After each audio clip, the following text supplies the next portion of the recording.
Salut, c'est Marco de Top for Fun. On se retrouve aujourd'hui pour la vidéo de test de l'iSense Infinity H30, le mobile que vous voyez tout de suite devant vous et que je vous ai présenté il y a peu lors de la très traditionnelle et habituelle vidéo de déballage de la boîte que vous voyez en haut à droite de cette image.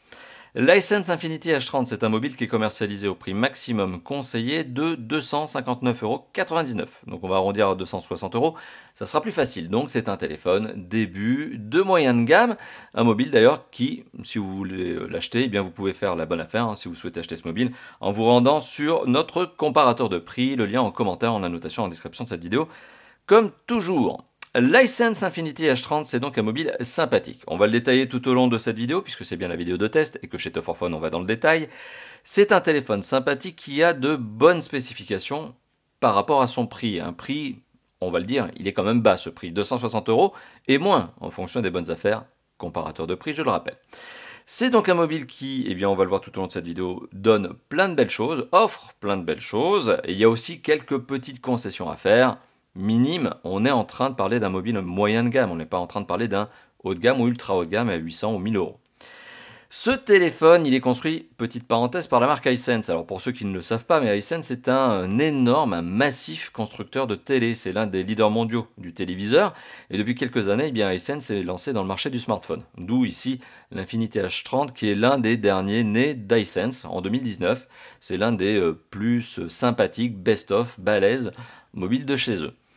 Alors, ce téléphone, eh bien, on va déjà prendre le temps de détailler le mobile, mais sur l'aspect du look, ce téléphone présente, à mon avis, très bien. Je trouve ce design très sympathique. On est en face d'un mobile très arrondi, tout en rondeur, tout en douceur. Un mobile qui a d'ailleurs un très bon niveau de finition. Les éléments sont vraiment très bien assemblés, il n'y a pas de problème à ce niveau-là.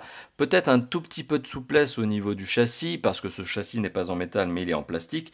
Reste que globalement, l'assemblage est de très bonne qualité. Le design, à mon avis, je viens de l'indiquer il y a quelques instants, mais réussi, donc très arrondi.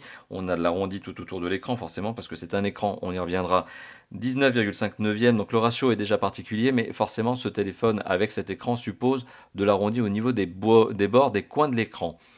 C'est une contrepartie technique. On a aussi ce fameux cyclope, ce fameux capteur photo frontal, mais qui est ici placé à l'intérieur de l'écran, là, en tout cas qui fait cette sorte de goutte. Et le téléphone a aussi d'autres choses à noter. Donc sur le côté gauche, on remarquera quoi? On remarque ici une trappe. Donc c'est celle qui permet de glisser les deux cartes SIM ou carte SIM plus micro SD.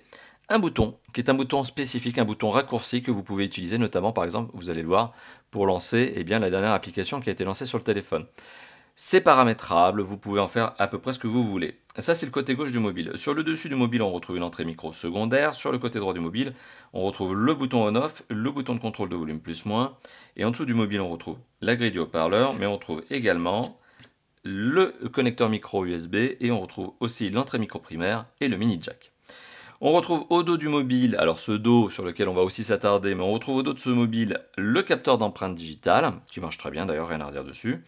Et le double capteur photo avec donc double capteur photo plus flash LED tout simplement, et une petite inscription qui est AI Camera Designed by iSense. Alors je sais pas si on le voit, AI pardon, caméra, donc AI, intelligence artificielle, Artificial Intelligence Camera, et c'est designé by iSense avec mon très bon accent. Bon, vous l'avez compris, iSense, le logo, du logo de certification. Le dos de ce téléphone, donc ici on est dans la version Ice Blue, un bleu plutôt vert d'ailleurs, plutôt verdâtre, plutôt turquoise, on est plutôt dans le turquoise. Donc un Ice Blue, c'est la couleur de ce téléphone, avec cet effet miroir très sympathique, avec cette sorte de jeu de lumière quand on l'expose face à la lumière. Ce téléphone existe aussi dans une autre déclinaison couleur qui est le Violet Ocean, donc océan violet, violet océante, violette océante. Voilà, donc vous avez ces deux déclinaisons couleurs. C'est un mobile, franchement, je trouve qu'il présente bien. C'est un mobile qui a des dimensions. Pour l'utiliser, donc pour taper des textos, par exemple, des SMS, donc MMS, etc., email, c'est avec les deux mains, parce que l'écran est vraiment trop balèze. Mais on y reviendra, c'est vraiment un écran de belle taille. Et puis c'est un téléphone qui présente la particularité aussi d'être relativement glissant. Le dos est verni, glossy, et il est extrêmement glissant. Ce qui fait que si vous ne le tenez pas bien en main, mais pas de problème parce que la prise en main est bonne, mais si vous ne le tenez pas bien en main, vous risquez de le faire tomber. Autre parenthèse, le dos prend toutes les traces de doigts, mais toutes les poussières. C'est vraiment affolant. Donc si vous êtes maniaque comme moi, vous allez quand même passer un bon moment à le nettoyer régulièrement. La face avant présente la particularité d'être dotée d'une vitre Corning Gorilla, en tout cas c'est l'information que nous en avons eue. Nous n'avons pas la confirmation de la version, mais a priori ce serait une version 3. Donc Corning Gorilla 3. Et le taux d'occupation de la face avant, ce qui vous permet notamment de juger de cet encombrement, de cette optimisation de l'encombrement. Donc le screen to body, le taux d'occupation de la face avant par l'écran est de 83%, ce qui est pas mal du tout, ce qui veut dire qu'on n'a pas des grosses bordures, c'est plutôt optimisé. Et pour vous donner des informations qui sont très factuelles, parce que je vous ai dit que c'est un téléphone qui a quand même des dimensions assez conséquentes, on est sur un téléphone qui fait 16,4 cm de long, 7,7 cm de large et 0,9 cm d'épaisseur. Le tout pour un poids de 183 grammes, ce qui est à peu près dans la normale, dans la norme, rien de très étonnant au niveau du poids pour un mobile de cette catégorie construit de cette manière. Le téléphone dispose d'un écran dont je viens de parler en termes de taux d'occupation. Maintenant, je vais vous en parler, mais en termes de qualité d'image. On est face à un écran qui rend bien. On est face à un écran qui possède de très nombreux points. Alors, première particularité de cet écran, comme je vous l'ai indiqué il y a quelques instants, c'est qu'il est au format 19,5 neuvième. Donc, il est plus grand que le 16 neuvième. Il est même plus grand que le 18-19. Il est à 19,5 neuvième. La particularité du 19,5 neuvième, c'est qu'en général, quand vous trouvez ce ratio d'écran, c'est que vous avez cette fameuse gouttelette. C'est qu'il y a quelque chose qui se passe au niveau de l'écran. Alors la particularité de cet écran, donc c'est effectivement ce format un petit peu atypique, un petit peu original. Alors petite parenthèse, quand vous regardez une vidéo, soit effectivement vous étirez l'image, vous allez jusqu'au bord à bord et vous avez les arrondis, vous avez la gouttelette qui vont se placer forcément dans l'image que vous êtes en train de regarder, la vidéo que vous êtes en train de regarder. Soit vous restez en format 16 neuvième, auquel cas vous aurez des bandes noires de part et d'autre de la vidéo, tout simplement parce que vous restez sur le format natif. Donc en fait, il n'y a pas de 36 solutions. Soit vous restez en format natif, bande en haut et en bas notamment de cet écran, ou à gauche ou à droite en fonction de l'orientation de l'écran, mais justement avec ces bandes noires, parce que vous restez sur le 16 neuvième, soit vous passez sur le format complètement allongé, optimal, auquel cas soit l'image est étirée, soit elle est croppée, donc c'est-à-dire qu'elle est recadrée, elle est recoupée. Voilà, ça c'est la particularité. L'image offerte par cet écran est de bonne qualité. On est sur un écran qui est plutôt net. Donc il est plutôt net parce que tout simplement, il a une densité de pixels qui fait que l'image est plutôt belle, plutôt propre. D'ailleurs, on peut le dire, elle est belle. On est sur un écran qui a un ratio de 395 pixels par pouce. Et ça, c'est bien au-dessus des 300 que l'on estime nécessaires pour ne pas les voir à l'œil nu. Donc on est déjà en face d'un écran qui offre une belle image nette. C'est une image nette qui en plus est plutôt bonne au niveau de la gestion des couleurs. Il n'y a pas de choses un peu bizarres avec des couleurs trop saturées ou des couleurs trop pâles. On est plutôt homogène au niveau de la gestion des couleurs. Et au niveau de la luminosité, on est pas mal du tout. Le constructeur revendique d'ailleurs pour information 400 nits.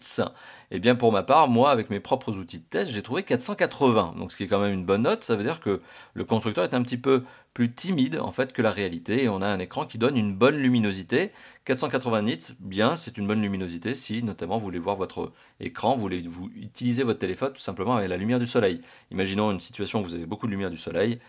Pour contrebalancer la lumière du soleil avec l'écran et pour réussir à lire ce qu'il y a dedans, il faut un écran qui ait beaucoup de nits. Plus le nits est élevé, plus la lecture sera facilitée. 480, disons que c'est un score tout à fait normal, tout à fait sympathique pour un téléphone moyen de gamme, sachant que les hauts de gamme vont dans les 600, voire même beaucoup plus parfois, même 800, 900, etc. On a des écrans qui ont des très gros scores de nits, mais ce n'est pas le cas ici, et on est sur un téléphone moyen de gamme, donc ce qui est assez logique. Donc une image qui est sympathique. Je le rappelle maintenant, je vais donner les caractéristiques précises de cet écran parce que j'aime bien être factuel. Un écran qui fait 6,5 pouces de diagonale. Voilà, vous l'avez compris, c'est quand même une belle diagonale d'écran. Et ceci avec une résolution de 2340 pixels par 1080 pixels. Donc on est sur du Full HD+, FHD+, et pas que du HD+. C'est pas mal, vraiment à ce niveau de prix, c'est vraiment un très bon point. Au niveau du son, alors on va pas s'attarder des heures sur le son parce qu'il y a des éléments qui sont, on va dire, très classiques de nos jours. L'écouteur, rien à redire dessus, c'est relativement classique. Le jack aussi marche parfaitement bien et d'ailleurs on le notera, il est toujours présent. À cette époque où les jacks ont tendance à disparaître, eh bien iSense a gardé le mini jack justement à l'arrière du mobile, ou en tout cas sur la tranche inférieure du mobile.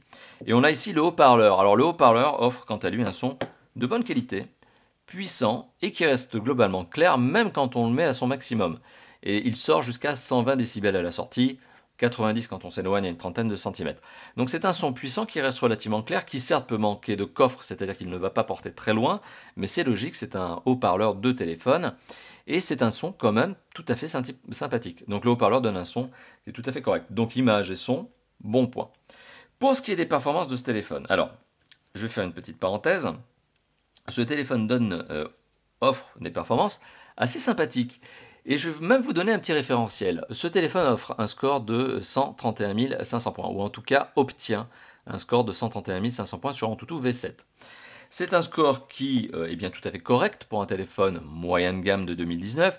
Certes, on est loin des 300 000 points que peuvent offrir des ultra haut de gamme en 2019, mais juste pour remettre un petit peu la chose dans le contexte, ce téléphone a le même niveau de performance qu'un Samsung Galaxy S7, donc S7 qui était un ultra haut de gamme commercialisé il y a un peu moins de 4 ans. Donc c'est bien sûr logique, le sens de l'évolution technologique il est là, c'est-à-dire que d'année en année on a des téléphones qui, dans la catégorie des moyennes gammes, vont être de plus en plus puissants, au point d'atteindre quelques années après les performances d'anciens haut de gamme et ultra haut de gamme. C'est le cas ici, je vous l'ai dit, ce téléphone, eh bien, il est digne d'un Samsung Galaxy S7. On va pas s'emballer, on va pas dire qu'il est digne d'un S8, digne d'un S9 et encore moins d'un S10 bien sûr, mais c'est pour vous donner une échelle de référence. C'est un téléphone qui est très à l'aise, notamment pour faire tourner des multitâches, multifenêtres, donc ça c'est des applications gourmandes, ça il n'y a pas de problème, et aussi des jeux 3D, gros jeux 3D tels que des PUBG Mobile. PUBG Mobile, sur ce mobile, eh bien, on arrive à y jouer de manière fluide, pas de lag, pas de ralentissement d'image, rien du tout, et ce en qualité graphique moyenne. Donc on est sur un téléphone qui s'en sort très bien, et on est sur un téléphone qui s'en sort très bien parce qu'il a des composants qui lui permettent justement d'avoir ce niveau de performance, ce niveau voilà, de d'aisance au niveau des applications et des jeux. Alors ce téléphone est doté d'un processeur, on va commencer par celui-ci. Le processeur est un MediaTek Helio P70, donc MediaTek, cette fameuse marque qui est la concurrente de Snapdragon. Dites-vous qu'en gros, il y a deux marques aujourd'hui de processeurs pour téléphone. Il y a Snapdragon et MediaTek. Snapdragon, c'est l'américain et MediaTek, c'est le chinois. Et MediaTek, justement, le MediaTek Helio P70, autrement connu également sous la référence MT6771, c'est un processeur 8 cœurs, cadencé 4 cœurs à 2,1 GHz, 4 cœurs à 1,95 GHz.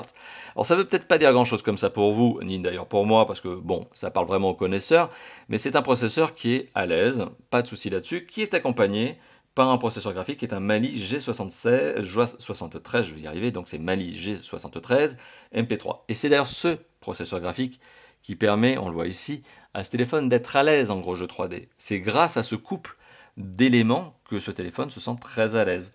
Autre parenthèse, on a 4 Go de mémoire vive, on les voit ici, donc 4 Go de RAM, ce qui n'est pas anodin pour un téléphone, je rappelle, moyenne gamme. Et pour ce qui est de la mémoire de stockage, sur les 64 Go qui seront revendiqués par le constructeur, on va peut-être retrouver l'information à l'arrière de la boîte, je regarde. Non, l'information n'est pas indiquée à l'arrière de la boîte, c'est bien dommage. Mais enfin, en tout cas, sur les 64 Go de mémoire de stockage interne disponible dans ce téléphone, ou en tout cas placés par le constructeur dans ce téléphone, il y en a 51 disponibles au premier démarrage. C'est-à-dire que sur les 64 Go, vous allumez le téléphone, vous faites les premières mises à jour, les premières installations d'applications de base, natives, et bien le système d'exploitation prend une partie, etc. Règles de conversion, je ne vais pas m'étendre sur le sujet, mais vous avez 51 Go d'espace disponible, de ROM, sur ce téléphone. Eh bien c'est loin d'être mauvais. C'est clairement satisfaisant. À mon sens, ce téléphone n'a pas besoin que vous lui ajoutiez une micro SD. Cependant, vous avez la possibilité d'ajouter une micro SD via le slot, le double slot qui se trouve sur le côté gauche du mobile. Ce double slot vous permet d'ajouter soit une carte SIM et une carte SIM, soit une carte SIM plus une micro SD. C'est-à-dire que vous êtes obligé de sacrifier le port de la carte SIM numéro 2 pour mettre la micro SD. Et d'ailleurs, tiens, on vient de faire une petite parenthèse, on vient de parler d'un des aspects de la connectivité. Eh bien, on va embrayer avec la connectivité de ce téléphone. Alors, pour illustrer mon propos, juste, je lance cette petite application, mais c'est juste pour illustrer mon propos, surtout que ce n'est pas sur ces points précis que je vais indiquer, tout de suite. Ce téléphone est un 4G, 4G LTE catégorie 6, et c'est pas mal du tout. Catégorie 6, ça veut dire qu'il télécharge à 300 Mbps par seconde maximum, et il envoie à 50 Mbps par seconde maximum. Bon, grosso modo, pour une 4G en France, c'est carrément pas mal du tout. C'est plus les opérateurs qui vont pas avoir la vitesse nécessaire pour atteindre ce maximum. Alors cette 4G LTE, en France notamment, elle s'appuie sur un certain nombre de fréquences. B1, B3, B7 et B20. Ça, ce sont les 4 fréquences qu'utilise ce téléphone. Ce téléphone ne dispose pas de la fréquence B28. Alors je sais que certains d'entre vous qui sont en train de regarder cette vidéo vont un petit peu crier au scandale. Mon Dieu, il n'y a pas la B28. Mais qu'est-ce que c'est que la B28? La B28, c'est une des 3 fréquences qui est utilisée par Free. En 2019, j'estime encore que cette fréquence n'est pas suffisamment déployée pour que ce soit véritablement un problème. Mon avis changera peut-être en 2020. Je sais que certains d'entre vous qui étaient en train de regarder cette vidéo parfois aimaient bien m'indiquer que la B28 c'est la fréquence la plus indispensable de cette planète. Bon, ça c'est à vous de le voir, mais enfin en tout cas moi mon avis il est tranché, c'est qu'en 2019 ça n'est pas encore une problématique absolue. En 2020 peut-être pas encore, peut-être effectivement que ça deviendra problématique à partir de 2021, à savoir quand l'opérateur, qui est notamment Free mais c'est pas le seul, utilisera massivement cette fréquence par rapport aux autres. Mais pour le moment c'est pas une problématique. Voilà. Donc j'insiste bien sur cet élément-là. Et effectivement, il n'y a pas la B28. Voilà. Bon, à vous de me mettre dans les commentaires si vous estimez que c'est vraiment un problème ou pas du tout. Ça, c'est vous qui pouvez me l'indiquer. C'est votre propre appréciation maintenant. Moi, je vous ai donné la mienne. Donc, on a parlé d'une partie de la connectivité, mais c'est pas tout. Vous l'imaginez, bien sûr, il y a d'autres aspects. Alors, double carte SIM, je vous l'ai indiqué tout à l'heure. SIM et SIM ou SIM plus micro SD. Si vous voulez mettre la micro SD, vous êtes obligé de sacrifier la carte SIM numéro 2. C'est bien dommage. Ça aussi, pour moi, c'est bien dommage parce qu'on a des constructeurs qui ont des slots avec 3 emplacements. Ici, on a 2 emplacements. Alors, il y a sûrement une contrainte technique derrière, une contrainte de conception, mais c'est un peu dommage. Ce téléphone est aussi doté d'un nombre de bons nombres d'autres connectivités. On a notamment du Wi-Fi ABGN-AC, donc on a toutes les normes. On a du Bluetooth, du AGPS GLONASS, donc on utilise 2 réseaux de satellites, peut-être même plus. On a le réseau de satellite américain et le réseau de satellite russe. Forte chance que ce téléphone utilise d'ailleurs d'autres réseaux comme BDS, puisque c'est un téléphone d'origine Chine. Mais, bon, en tout cas, j'ai pas l'information, j'ai pas la confirmation. Ce téléphone est également doté de l'USB-C, donc ce connecteur USB-C, ce fameux connecteur réversible. Bonne note, bonne nouvelle, c'est sympa. Ça veut dire qu'il n'y a pas de prise de tête au niveau du connecteur, hein, vous n'avez pas cherché le sens. C'est l'avantage de l'USB-C. Autre avantage de l'USB-C, c'est que systématiquement, ce téléphone offre la possibilité, et je vais essayer de vous montrer un exemple, eh bien de brancher sur ce dernier une clé USB-C USB. Typiquement ce genre de clé. Si vous avez ce genre de clé, eh bien vous mettez ça sur votre PC d'un côté, vous chargez la clé avec la dernière série de Casa de Papel, la dernière saison de Casa de Papel, c'est le top. Et puis de l'autre côté, vous mettez ça sur votre téléphone, voilà, et vous pouvez lire le contenu de la clé sur votre téléphone. Je le rappelle, bien sûr, le piratage de Casa de Papel, c'est un mauvais point. Vous pouvez voir la série sur Netflix. Je ne suis pas sponsorisé par Netflix, mais si Netflix m'entend, n'hésitez pas, sponsorisez-moi, je serai très content. Autre chose, donc on a parlé de l'USB-C avec la fonction OTG, on a parlé de la connectivité au global, pas de NFC, c'est dommage dans ce téléphone. Avec la B28, je trouve que c'est l'un des deux manques, sachant que la B28, je vous ai donné mon opinion il y a quelques instants. Le NFC, je trouve qu'il a un usage qui se répand de plus en plus. C'est le paiement sans contact, par exemple, c'est une utilisation d'un titre de transport sans contact, etc. Bon, c'est un peu dommage. C'est vrai que l'usage n'est pas encore forcément extrêmement répandu. Je trouve qu'il est devenu plus répandu en 2019 que ça ne l'a jamais été. Bon, pas de NFC, à vous de me dire là aussi si ça vous semble problématique ou pas. Moi, ça m'embête un peu, ça me gêne un peu dans mon usage, mais soit. Sur les autres notions de connectivité, on remarquera par exemple que ce téléphone, eh bien, on le voit ici, dispose d'un tas de capteurs. Donc il y a capteur de luminosité, capteur de proximité, ce qui est un peu, on va dire, la base. Il y a de l'accéléromètre, il y a de la boussole, il y a du gyroscope, etc.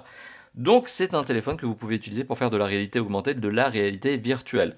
Réalité augmentée, jouer à Pokémon, réalité virtuelle, vous mettez ça dans un casque, vous le collez sur vos yeux et vous avez de la réalité virtuelle. Voilà, donc ce téléphone, il est là pour ça, il le permet.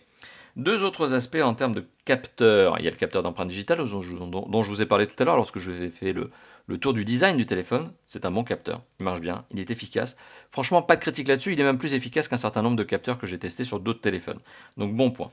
Ce capteur d'empreinte digitale est complété par un capteur photo frontal qui fait aussi reconnaissance faciale. Pour le coup, je suis moins emballé par ce genre de fonctionnalité, mais c'est tout téléphone confondu. En général, je préfère le capteur d'empreinte digitale. Bon, soit. Mais vous avez aussi de la reconnaissance faciale sur ce téléphone. Alors, ce téléphone, il a aussi, et c'est le dernier point de la connectivité, et puis il y a d'autres choses à se dire, ce téléphone, il est aussi doté d'un DAS. Le DAS, le débit d'absorption spécifique. Plus ce score est élevé, plus le téléphone émet des ondes lorsqu'il est en utilisation notamment GSM, donc l'appel téléphonique classique, ou 4G, 3G. Donc ça, le DAS, il est là pour valoriser le taux d'émission d'ondes d'un téléphone en usage cellulaire. Alors, ce téléphone a un DAS de 1,346 watts par kilo. Bon, en 2019, je ne vais pas dire les choses différemment, c'est élevé. C'est vachement élevé pour un téléphone qui est conçu et construit, commercialisé en 2019. À mon avis, là, Hisense aurait carrément pu, en termes d'ingénierie, faire beaucoup mieux. C'est dommage. Donc, à mon avis, donc certes, on est dans un téléphone qui répond à la norme légale, il n'y a pas de problème, on est loin des 2 watts par kilo qui sont la norme légale à ne pas dépasser en Europe. Mais on n'est pas bon, c'est-à-dire qu'on est sur un élève ici qui, en termes de DAS, en gros j'ai l'impression que le constructeur a fait bon, voilà, pas grand-chose à faire, le consommateur ne s'intéresse pas trop à ce point-là. C'est vrai, en général le consommateur encore en France est un peu ou pas, mal éduqué, mal enseigné à ce niveau-là. Il n'y a pas de pédagogie encore au niveau du DAS.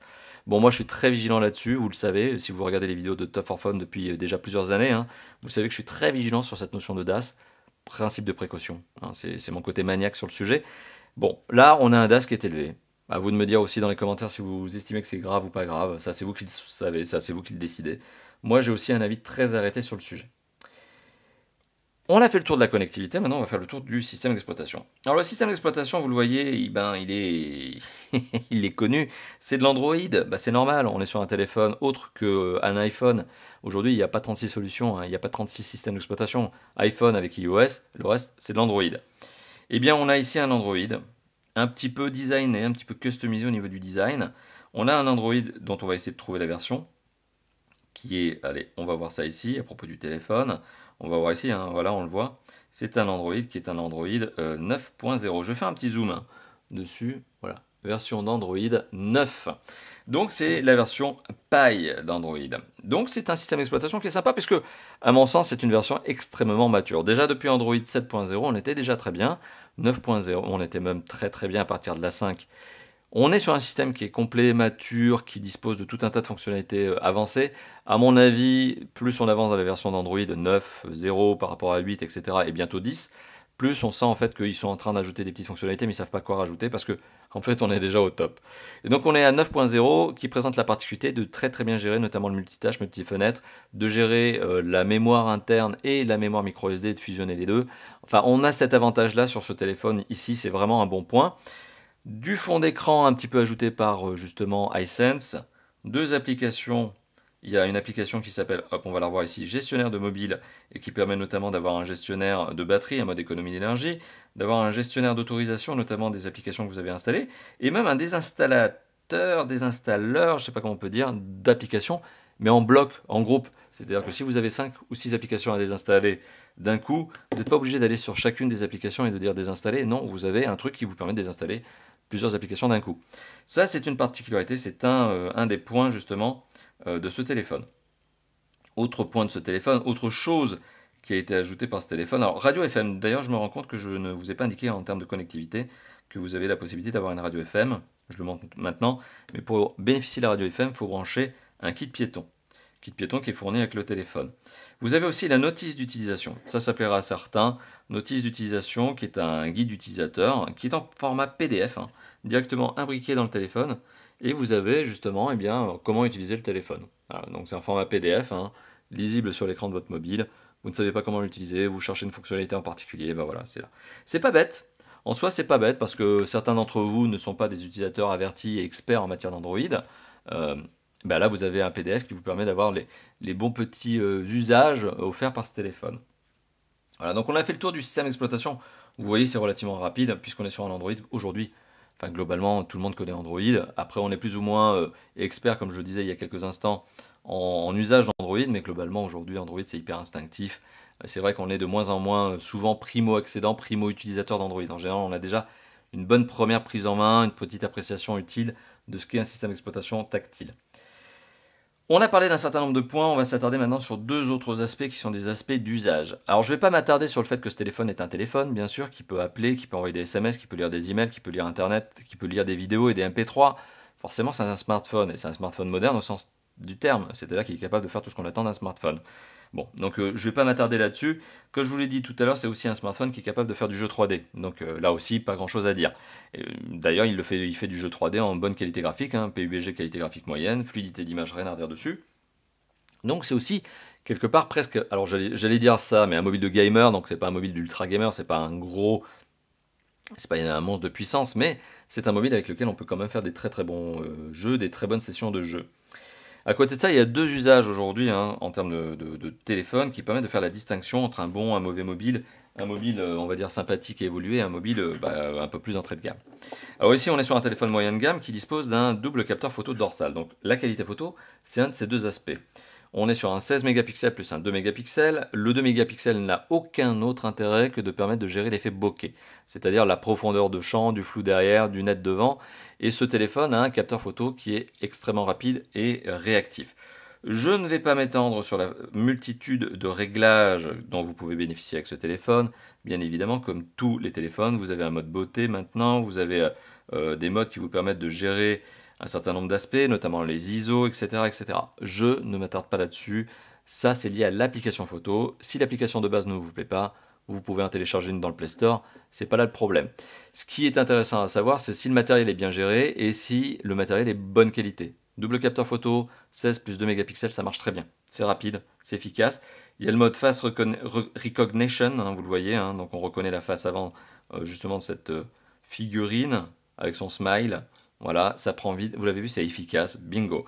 La qualité photo offerte par le double capteur photo dorsal est globalement bonne. On est sur une photo qui reste plutôt nette, une photo de 16 mégapixels, donc de belles dimensions, que vous pouvez resizer, retailler si vous avez envie.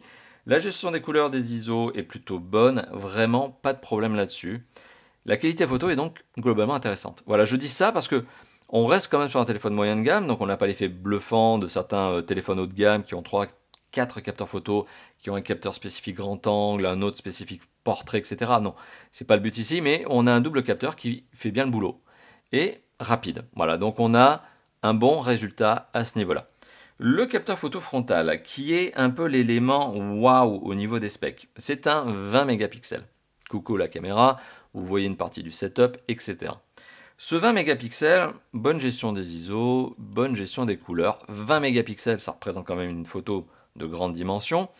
C'est typiquement le genre de capteur que vous allez pouvoir utiliser avec plaisir pour vos photos selfie que vous allez mettre sur Snapchat, que vous allez mettre sur Instagram, que vous allez mettre sur Facebook, Twitter, etc. Vous faites bien ce que vous voulez avec vos selfies. C'est un capteur photo qui globalement prend de bonne qualité, des photos de bonne qualité à un détail près, c'est que le 20 mégapixels, moi j'en attendais quand même plus, j'attendais un wow effect de malade, et malheureusement, petit détail, je trouve que la netteté d'image est perfectible, dans le sens où le piqué de l'image, donc c'est-à-dire le dessin des contours des éléments, n'est pas à mon avis suffisamment tranché, alors que le double capteur dorsal, lui, si. C'est ça qui est assez étonnant, c'est qu'au dos, eh bien, les photos sont nettes, bien détourées, bien contrastées, bien tranchées, piquées, crispy, comme j'aime bien le dire.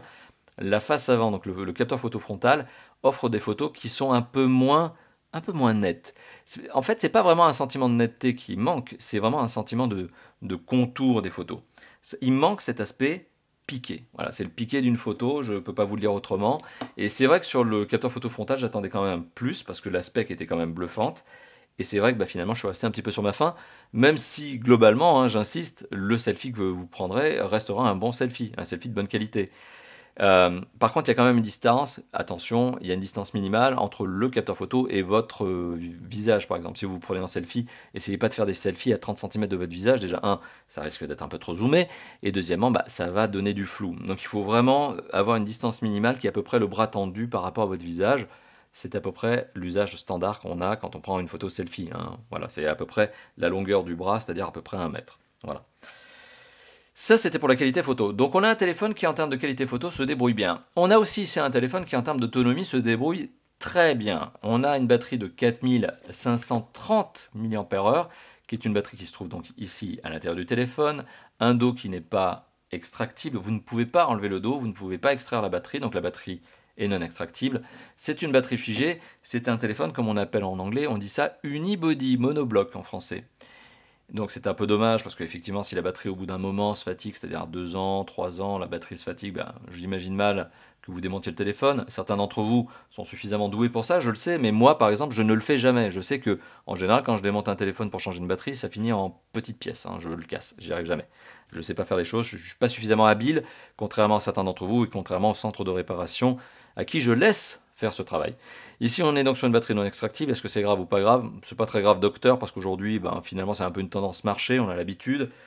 Et ce téléphone, donc, une batterie de 4530 mAh, une consommation énergétique modérée, bien gérée, parce que notamment, on a un processeur 8 cœurs, mais dont les 8 cœurs ne sont pas utilisés systématiquement à fond en fonction de l'usage. Hein. Si vous lisez une vidéo, c'est pas à fond. Si vous jouez à un gros jeu 3D, là oui, c'est à fond. Voilà, donc c'est un téléphone qui est aussi malin sur sa maîtrise de la consommation énergétique, sa gestion de la consommation, qui ne balance pas toutes ses ressources à fond n'importe quand, c'est vraiment en fonction de ce que vous allez faire avec ce téléphone. Et donc ce téléphone pour 1 heure de vidéo regardez, c'est entre 10 et 12% de batterie consommée, là où en général, sur les téléphones, on va dire modernes, de 2019, eh bien on est plutôt dans les 14-15% de batterie consommée.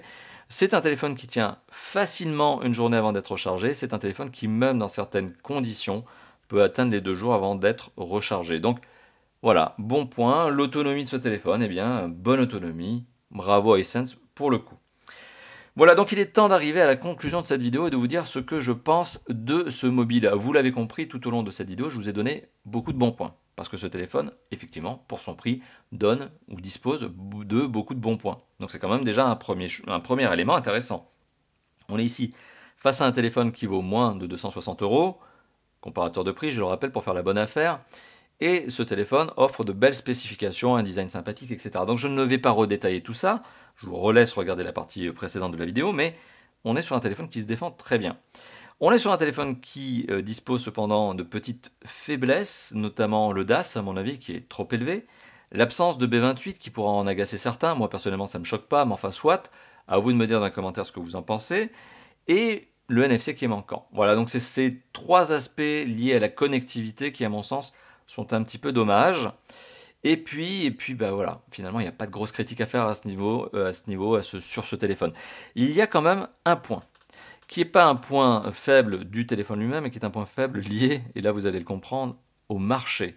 On est en 2019 sur une année qui n'a jamais été aussi, on va dire, enthousiasmante. On est sur une année, c'est un grand cru. Voilà, l'année 2019, c'est sans doute l'une, si ce n'est la meilleure année qui n'ait jamais existé dans le monde du smartphone. Plein de propositions concurrentes, quelle que soit la tranche de prix, et on a du très bon, y compris à des prix entrée de gamme, moyen de gamme. On est aujourd'hui, en 2019, sur un marché du smartphone qui est extrêmement intéressant parce que quel que soit le budget dont vous disposez, vous aurez un téléphone qui vous correspondra et qui vous donnera ce qu'il faut. Et on est en plus sur un marché extrêmement concurrentiel. Et finalement, la faiblesse de ce téléphone, c'est pas d'être pas bon ou c'est pas d'être trop cher, etc. Non, c'est pas du tout le cas. C'est juste en fait d'être en face de beaucoup de concurrents. Et tant mieux pour vous, tant mieux pour moi. Eh bien, on a beaucoup de choix. Donc voilà, donc vous l'avez compris, ce téléphone, finalement, sa faiblesse, eh bien, c'est d'être dans un univers extrêmement concurrentiel. Est-ce que c'est un problème pour vous et pour moi? Non, vous l'avez compris, c'est un avantage. Tant mieux, ça nous donne plus de choix. Alors oui, ce téléphone doit figurer dans votre liste de choix. Si vous avez un budget de moins de 300 €, plus proche des 200, que vous voulez faire une bonne affaire, la Hisense Infinity H30, c'est un bon mobile, il n'y a pas de problème. Et est-ce que c'est le seul bon mobile sur le marché? Non, ça vous l'avez compris, il y en a plein. Il y a plein de grandes marques qui font aussi d'autres smartphones entrée de gamme, moyen de gamme, et qui ont des propositions également très convaincantes. Voilà. Donc c'était la vidéo de test, je le rappelle, de l'Hisense Infinity H30, un mobile sympathique que je vous recommande.